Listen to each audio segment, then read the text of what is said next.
सुनील सोनी ने ली विधायक पद की शपथ। रायपुर दक्षिण से जीता था उपचुनाव। बृजमोहन अग्रवाल के सांसद बनने के बाद खाली थी सीट।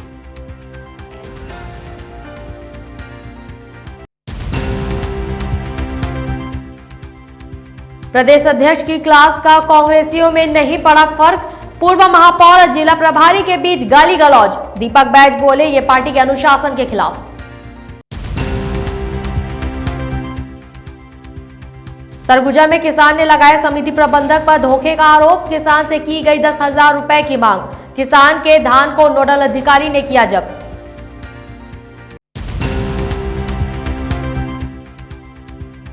रायपुर में डबल मर्डर केस में पीसीसी चीफ दीपक बैज से मिले मृतक के परिजन। कांग्रेस से हस्तक्षेप करने की लगाई गुहार। बैज ने सरकार से की जल्द कार्यवाही की अपील।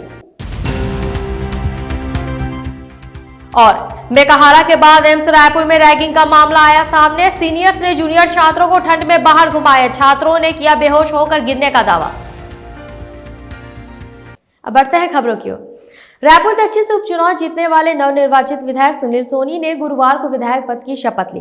विधानसभा कार्यालय में शपथ ग्रहण का कार्यक्रम हुआ। आपको बता दें, बृजमोहन अग्रवाल के सांसद बन जाने के बाद रायपुर दक्षिण की विधानसभा सीट खाली हो गई थी, जिसके लिए 13 नवंबर को उपचुनाव हुए थे। भाजपा ने सुनील सोनी को अपना प्रत्याशी बनाया था, वहीं कांग्रेस ने आकाश शर्मा को खड़ा किया था, जिसके बाद 23 नवंबर को हुए मतगणना में सुनील सोनी 46,000 से ज्यादा वोटों से जीते थे और आज उन्होंने विधायक पद की शपथ ली। आज हमारे रायपुर दक्षिण के नवनिर्वाचित विधायक श्री सुनील सोनी जी शपथ ग्रहण किए हैं। तो बहुत बहुत बधाई, बहुत बहुत शुभकामनाएं। बड़े अनुभवी हैं, सांसद रहे हैं, महापौर रहे हैं, महानुभाव हैं। निश्चित रूप से विधानसभा का सदस्य होने से देश को फायदा होगा। कांग्रेस ने अभी तक अब हार की सामने समीक्षा नहीं की। सामने कांग्रेस के आपस में भीड़ पड़े, गाली बिलासपुर में की स्थिति नहीं है। क्या लग रहा है, क्या करें? हार का रिएक्शन तो नहीं। अब वो हार से बौखलाए हुए हैं और अब कुछ नहीं मिलता है तो ईवीएम पर ठेकरा फोड़ते हैं। ईवीएम पर ठेकरा भी फोड़ रहे हैं और लड़ना उनकी संस्कृति है। कोई उसमें अभी तक आज जो है माननीय विधानसभा अध्यक्ष जी डॉक्टर रमन सिंह जी ने विधानसभा की सदस्यता की शपथ दिलाई है। माननीय मुख्यमंत्री जी, मंत्रीगण, हमारे सांसद बृजमोहन जी, सभी विधायकगण और हमारे सब कार्यकर्ता जिन्होंने मेहनत की थी। आज बहुत सारे लोगों ने विधानसभा भी देखा है और सब ने आज जो यहाँ पर उपस्थिति दर्ज की है, मैं सबका आभार व्यक्त करता हूँ और जनता का, रायपुर दक्षिण विधानसभा की जनता का भी मैं आभार व्यक्त करता हूँ। भोपाल में बीजेपी की संगठन पर्व कार्यशाला संपन्न हुई, जिसमें कई मुद्दों पर चर्चा की गई। इस मौके पर नेताओं ने कहा कि जिला और मंडल अध्यक्ष नियम से बनेंगे, विधायक और सांसदों की सिफारिश से नहीं। विष्णुदत्त शर्मा ने कार्यशाला को संबोधित करते हुए कहा कि विधानसभा के उपचुनाव और महाराष्ट्र झारखंड चुनाव में कार्यकर्ताओं के जाने से जो 10% बूथ समिति नहीं बन पाई, वहां जल्द गठन हो जाएगा। प्रदेश में महिला सशक्तिकरण को आगे लाने के लिए हर बूथ पर महिलाओं को प्रतिनिधित्व मिला है। बीडी शर्मा ने कहा कि भारतीय जनता पार्टी की सरकार किसानों के हित में 24 घंटे खड़ी है। भारतीय जनता पार्टी की सरकार, अब मैं उनका नाम नहीं लेना चाहता, कि वो एक एक काम पर गवर्नेंस के साथ किसानों से लेकर के हर वर्ग के लिए, समाज में कोई छोटी परेशानी हो सकती है, लेकिन भारतीय जनता पार्टी की सरकार तत्काल त्वरित कार्रवाई करते हुए, चाहे खाद हो, चाहे बीज हो, चाहे किसानों की और कोई बातें हो, ये भाजपा की सरकार है। मैं कांग्रेस के नेताओं को कहना चाहता हूं, ये भाजपा की सरकार है जो किसानों के हितों के कल्याण के साथ काम करते हुए इनके लिए 24 घंटे खड़ी है। बिलासपुर जिला कांग्रेस कमेटी की बैठक में जिला कांग्रेस के प्रभारी सुबोध हरितवाल और वरिष्ठ कांग्रेस नेता और पूर्व महापौर राजेश पांडे के बीच जमकर गाली गलौज हुई है, जिसका सोशल मीडिया में वीडियो वायरल हो रहा है। दरअसल बिलासपुर के कांग्रेस भवन में नगरीय निकाय और पंचायत चुनाव के संबंध में एक बड़ी बैठक आयोजित की गई थी, जिसमें मुख्य रूप से पीसीसी चीफ दीपक बैज भी शामिल हुए थे। इस बैठक में पूर्व मेयर राजेश पांडे को बोलने का मौका नहीं दिया गया। नाराज पूर्व महापौर ने अपनी भड़ास जिला प्रभारी प्रभारी पर जमकर निकाली, जिसके बाद राजेश पांडे और सुबोध हरितवाल के बीच तीखी नोकझोंक हो गई। घटना के दौरान प्रदेश कांग्रेस अध्यक्ष दीपक बैज भी मौजूद थे। वहीं बैठक में उपस्थित कांग्रेस विधायक अटल श्रीवास्तव ने हस्तक्षेप कर दोनों नेताओं के बीच सुलह कराई। विवाद शांत होने के बाद प्रदेश अध्यक्ष दीपक बैज रायपुर के लिए रवाना हो गए। वहीं इस पूरे मामले को लेकर पीसीसी चीफ दीपक बैज ने कहा है कि बैठक के बाद मैं निकल गया, जिसके बाद वरिष्ठ नेताओं ने जिला प्रभारी सुबोध हरितवाल से अभद्रता से, जिसे मैंने देखा है, पार्टी में सबको अपनी बात कहने का अधिकार है, लेकिन इस तरह अपशब्दों का प्रयोग करना ये पार्टी के अनुशासन के खिलाफ है। उन्हें कारण बताओ नोटिस जारी किया गया है। जवाब आने के बाद कार्रवाई की जाएगी।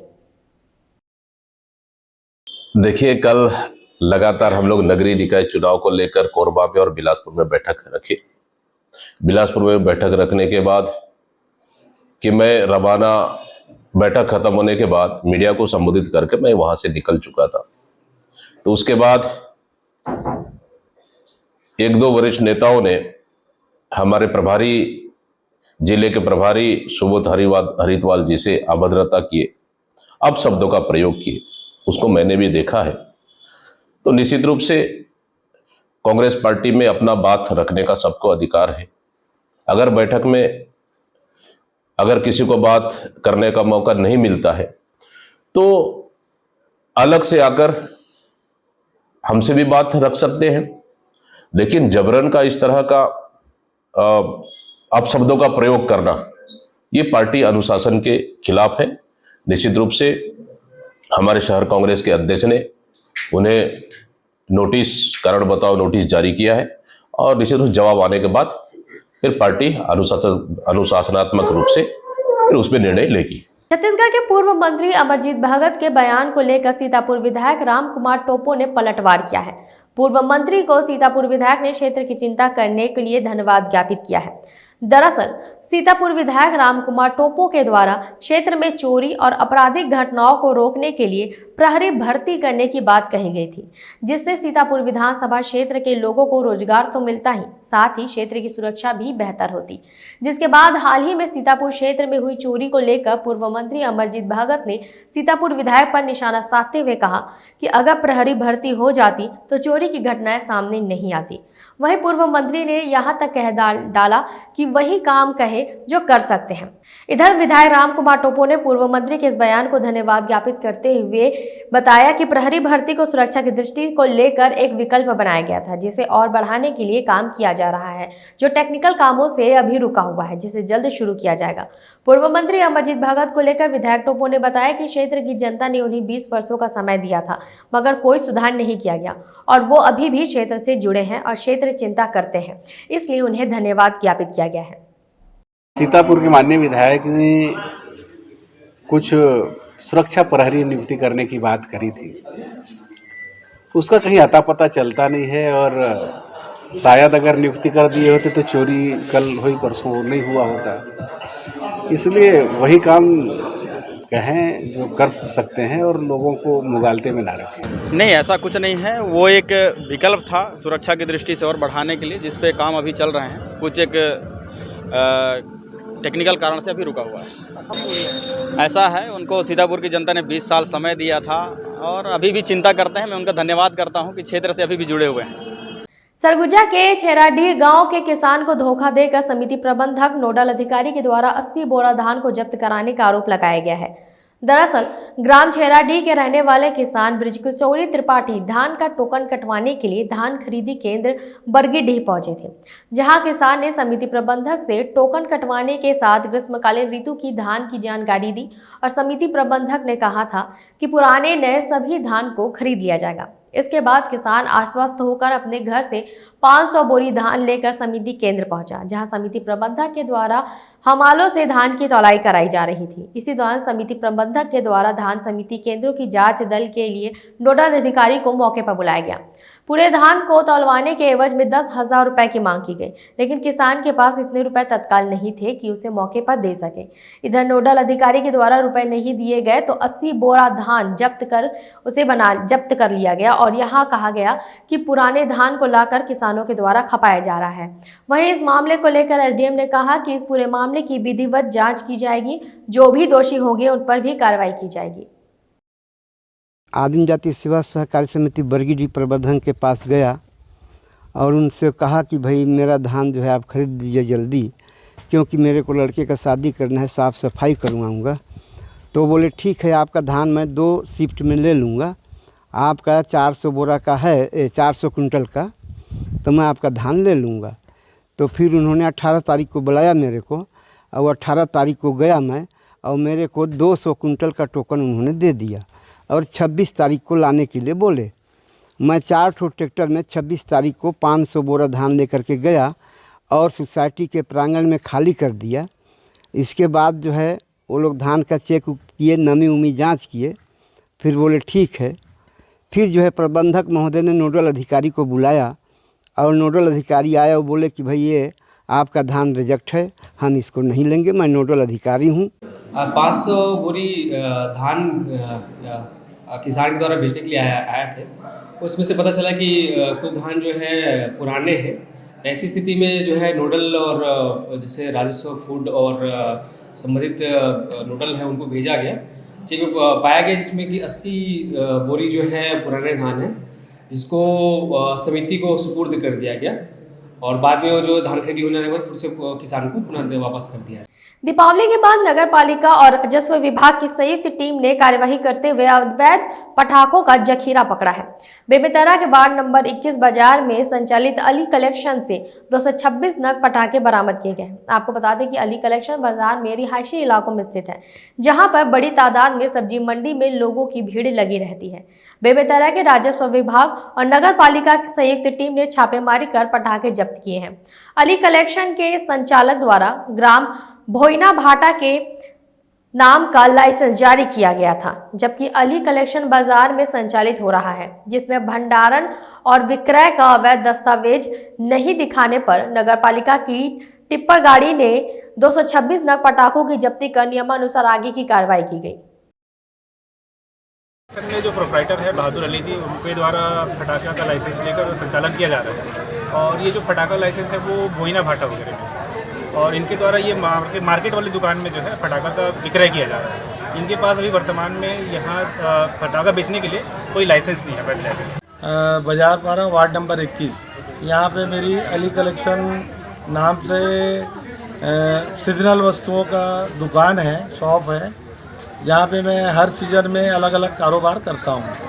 अभी शासन द्वारा कुछ कलेक्टेड अधिकारियों द्वारा कुछ बैठक की गई होगी, एक विधिवत सारी दुकानों की जांच हो रही है। मेरे द्वारा 12 महीने विक्रय का स्थायी पटाखा लाइसेंस मुझे शासन द्वारा मिला हुआ है। तो विधानसभा थाना क्षेत्र में हुए डबल मर्डर मामले में मृतक हरीश साहू के परिजन जनप्रतिनिधियों के साथ आज कांग्रेस के प्रदेश अध्यक्ष दीपक बैस से मिलने पहुंचे, जहां उन्होंने इस मामले में कांग्रेस से हस्तक्षेप करने की गुहार लगाई है। परिजनों ने बताया कि 18 नवंबर को घटित मामले में अभी तक सरकार के द्वारा किसी प्रकार की कार्यवाही नहीं की गई है, जिससे उन्हें न्याय का इंतजार अब तक करना पड़ रहा है। वहीं इस पर दीपक बैस ने इस मामले में संज्ञान लेते हुए गृह मंत्री और मुख्यमंत्री से मामले में न्याय दिलाने की अपील की है। साथ ही जल्द कार्रवाई नहीं किए जाने पर हत्याकांड के मामले में कांग्रेस के द्वारा बड़ा प्रदर्शन करने की बात भी कही गई है। 18/11/2024 का है कि शराब भट्टी विधानसभा रोड सड्डू में 2 पक्षों में विवाद होता है और 2 मौतें होती है, लेकिन जो एक निर्दोष हरीश साहू जिनकी मौत हुई, रोहित सागर, उनको अस्पताल पहुंचाने का काम करते हैं और अस्पताल पहुंचाने के बाद रोहित सागर के परिवार या उनके नजदीक या मित्र फिर रोहित साहू को उठाकर ले जाके हत्या कर दिया जाता है। कि इस मांग को लेकर लगातार पूरे परिजन मेरे साथ में आए हुए हैं कि शासन प्रशासन, गृह मंत्री, मुख्यमंत्री तमाम लोगों से लगातार मांग करते आए हैं कि इस मामले को उच्च स्तरीय जांच की जानी चाहिए और संबंधित थाना के प्रभारी जो कि इन परिवारों को रात में उठाकर ले गया गया और गाली गलौज और प्रताड़ित किया गया है, इन सब मामलों के लिए उच्च स्तरीय जांच होनी चाहिए और संबंधित थाने के जिम्मेदार अधिकारियों पर कार्रवाई होना चाहिए। जी, हम लोग दीपक बैज जी से हमारे जो पोता है हरीश कुमार साहू जी, उनका 18 नवंबर को असामाजिक तत्वों ने हत्या कर दिया। तो हमें जब पता चला कि हमारा पोता निर्दोष है तो उनके साथ न्याय हो, इसलिए हमने कलेक्टर, एसपी और गृह मंत्री को ज्ञापन दिए हैं। हम लोग 20 तारीख को ज्ञापन दिए हैं। उसके संबंध में आज तक कोई कार्यवाही नहीं हुआ है। उनके पारिवारिक जो भी मदद चाहेंगे, कांग्रेस पार्टी आगे आकर इनको मदद करेगी और न्याय दिलाएगी। जांच की भी मांग आपको करें? निश्चित रूप से उच्च स्तरीय जांच होनी चाहिए। जिस प्रकार से घर वालों को उठाकर पुलिस विभाग जो है एक दबाव बनाने का काम किया है समाज के ऊपर, परिवार के ऊपर, कि ये जो निर्दोष है हरीश साहू, उसका जनाक्रोश मत फैले कर इन लोग जबरदस्त दबाव बनाया और पीड़ित परिवार को और प्रताड़ित किया। इसकी न्यायिक जांच की मांग करते हैं और जो पुलिस प्रशासन जिम्मेदार है उसकी बर्खास्तगी की मांग करते हैं। सरकार के दावे और जमीनी हकीकत में कितना अंतर होता है, इस बात की बानगी मुरैना में उस समय देखने को मिली जब विस्फोट की घटना में घायल मरीज को लेकर प्रदेश के मुख्यमंत्री डॉक्टर मोहन यादव ने कहा कि हमने सभी घायलों के लिए शासकीय एम्बुलेंस से ग्वालियर में मुफ्त उपचार उपलब्ध कराने की व्यवस्था की है, जबकि वास्तविकता कुछ और ही है। दरअसल जिला अस्पताल में रात्रि में जिस समय घायलों को ग्वालियर रेफर किया गया, उस समय कोई भी शासकीय एम्बुलेंस मरीज को उपलब्ध नहीं कराई गई। सभी मरीज निजी एम्बुलेंसों में बिठा दिए गए। रात्रि के समय एम्बुलेंस संचालक ने कुछ ही दूरी पर एम्बुलेंस को रोककर पैसे की डिमांड की। पैसे न होने की दशा में 1 घंटे तक गाड़ी को रोककर पैसे की व्यवस्था होने तक खड़े रखा। बात यही नहीं थमी। एम्बुलेंस संचालकों ने घायल कन्हैया को ग्वालियर के जया रोग विशेषज्ञ शासकीय अस्पताल में भर्ती ना कराते हुए एक निजी अस्पताल में ले गए, जहां एक मरीज एक रात में 35,000 रुपए लिए। मरीजों परिजनों को पैसे के अभाव में सुबह होते होते अस्पतालों से छुट्टी कराकर अन्यत्र ले जाने की व्यवस्था करनी पड़ी। अचानक हुए हादसे में इतनी बड़ी संख्या में मरीजों के परिजनों के पास पैसे की व्यवस्था ना होने के कारण उचित उपचार से वंचित रहे और मदद की गुहार लगाते रहे, लेकिन जिला प्रशासन, स्वास्थ्य महकमे के अधिकारियों के पीड़ित की चिंता करने के बजाय मुख्यमंत्री को गुमराह कर गलत जानकारी दी। छुट्टी करा लाया, घर पे डरा था। अब कोई इलाज के लिए साहब ने बोला, हमारे एसडीएम साहब आए, उन्होंने बोला कि चलो मेरा नंबर ले लो, इलाज करा देना हॉस्पिटल जाके, इसलिए ढिलाई पे ला रहे सर। आपके साथ में क्या घटना घटित हुई? क्या परेशानी क्या घटित हुई थी? यहाँ से इलाज तो यहाँ पहले से भी नहीं हुआ सर। इलाज यहाँ पे लेके आई एम्बुलेंस और यहाँ पे जो बोतल चढ़ी, इंजेक्शन लगे और यहाँ से रेफर कर दिया ग्वालियर के लिए। फिर ग्वालियर सर प्राइवेट में पहुँचा दिया। मेरे को इतने रुपये कहाँ थे, 35,000 रुपये पहुँचा दिया।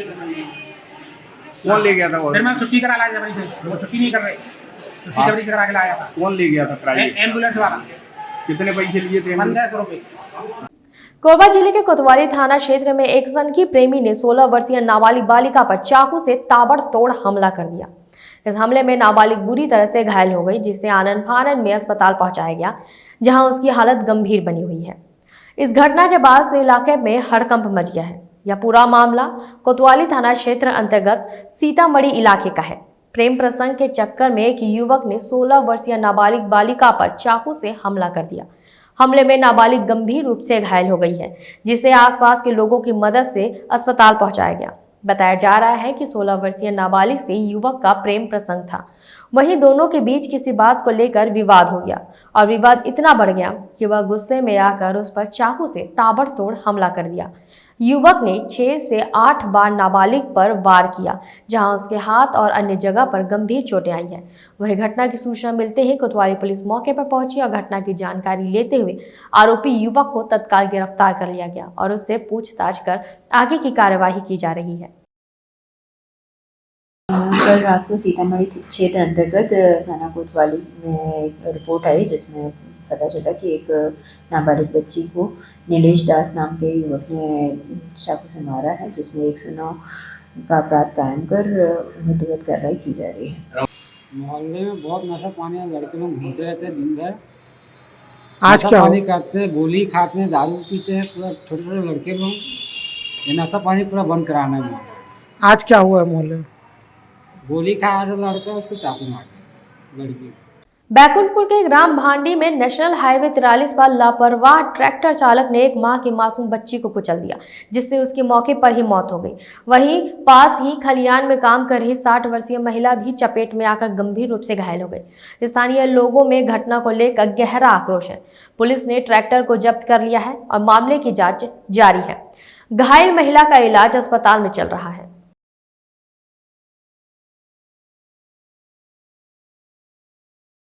छत्तीसगढ़ की राजधानी रायपुर के पंडित जवाहरलाल नेहरू मेडिकल कॉलेज के बाद अब रायपुर एम्स में रैगिंग का मामला सामने आया है। आरोप है कि रायपुर में संचालित अखिल भारतीय आयुर्विज्ञान संस्थान यानी एम्स में MBBS 2023 बैच के छात्रों के समूह के साथ रैगिंग हुई है। इस सभी छात्रों को एक समूह में बुलाकर एक छोटे से कमरे में बंद कर दिया गया, जिससे उन्हें वहां सांस लेने में दिक्कत होने लगी। बताया जा रहा है कि इस दौरान कुछ छात्राएं बेहोश होकर गिर भी गई। आरोप है कि सीनियर छात्र वहां भी नहीं रुके और छात्रों को मात्र टी-शर्ट पहनाकर ठंड में बास्केटबॉल कोर्ट में बुलवाया। जानकारी के मुताबिक रैगिंग का यह मामला बीते 15-16 नवंबर की दरमियानी रात की बताई जा रही है। इसकी शिकायत जूनियर स्टूडेंट्स ने हेल्पलाइन नंबर और एंटी रैगिंग के लिए काम करने वाली संस्थाओं से की है। छात्रों ने अपनी शिकायत में कहा कि कई सीनियर स्टूडेंट उन्हें इस मामले में कोई जानकारी किसी और को देने पर और भी कड़ी कार्रवाई करने की धमकी दे रहे हैं।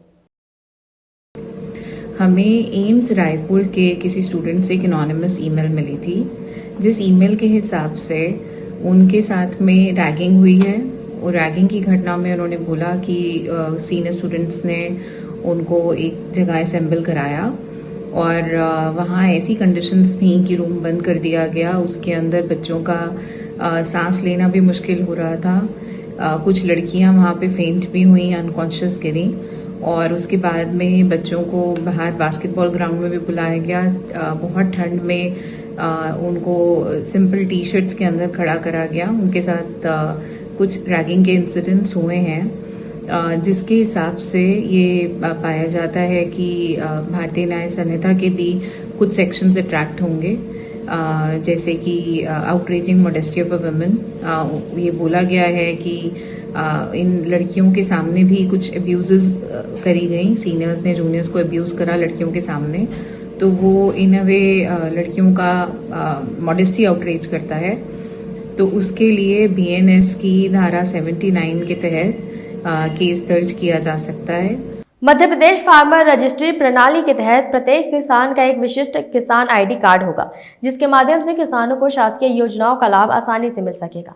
यह मध्य प्रदेश राज्य के किसानों के लिए एक महत्वपूर्ण कदम माना जा रहा है। बुरहानपुर कलेक्टर भव्या मित्तल के मार्गदर्शन में जिले में राजस्व महाअभियान अंतर्गत किसानों की फार्मर रजिस्ट्री बनाने का कार्य किया जा रहा है। इसके साथ ही किसानों को फार्मर रजिस्ट्री के फायदे भी बतलाए जा रहे हैं। इस संबंध में बुरहानपुर जिला कलेक्टर ने एक वीडियो संदेश जारी किया है। अभियान के दौरान हम फार्मर रजिस्ट्रीज पे सर्वप्रथम कार्य कर रहे हैं। फार्मर रजिस्ट्री और फार्मर ID का जो कॉन्सेप्ट है वो इस प्रकार है कि जिस तरीके से सभी व्यक्तियों के पास आधार कार्ड है, वैसे ही हर किसान के पास अपनी फार्मर ID होनी चाहिए। आगे आने वाली सभी शासकीय योजनाओं का लाभ भी फार्मर ID के माध्यम से ही दिया जाएगा। सर्वप्रथम प्रधानमंत्री किसान सम्मान निधि की राशि का लाभ इस फार्मर ID से दिया जाएगा और इसीलिए हमने अभी सभी पटवारियों को ये निर्देश दिए हैं कि हर किसान की आप फार्मर ID बनाएं। आगे हो सकता है कभी मंडी में हम सेल करने जाए या बाकी भी जो भी लाभ होंगे खाद बीज के, वो भी फार्मर ID के माध्यम से हो। तो मेरे सभी किसानों से ये अपील है कि अपने पटवारी से संपर्क करें, अपने ग्राम पंचायत से संपर्क करें और अपनी फार्मर ID बनाएं। हम इस अभियान के दौरान ये कोशिश कर रहे हैं कि हम 100% किसानों तक पहुंचे और सभी की रजिस्ट्री में नाम दर्ज कराएं। चलते चलते एक नजर इस वक्त की हेडलाइंस पर। सुनील सोनी ने ली विधायक पद की शपथ। रायपुर दक्षिण से जीता था उपचुनाव। बृजमोहन अग्रवाल के सांसद बनने के बाद खाली थी सीट।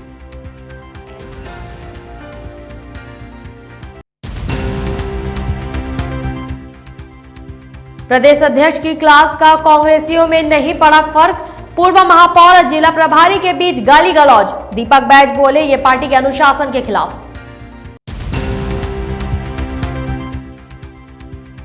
सरगुजा में किसान ने लगाया समिति प्रबंधक पर धोखे का आरोप। किसान से की गई 10,000 रुपए की मांग। किसान के धान को नोडल अधिकारी ने किया जब्त।